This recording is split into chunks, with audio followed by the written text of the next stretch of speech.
बिस्मिल्लाहिर्रहमानिर्रहीम।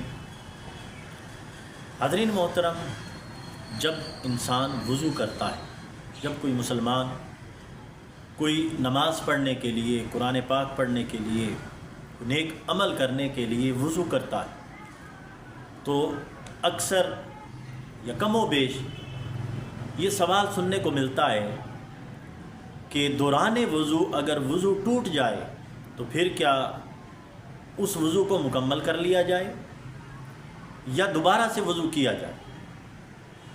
तो हाज़रीन मोहतरम,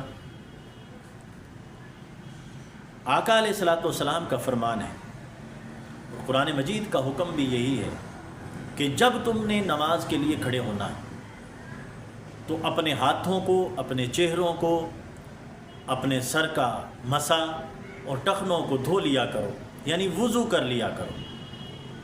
और इसी तरह हदीस मुस्तफ़ा सल्लल्लाहु अलैहि वसल्लम भी है कि आका अलैहिस्सलातु वस्सलाम ने इरशाद फरमाया कि जिसका वज़ू नहीं है उसकी नमाज नहीं।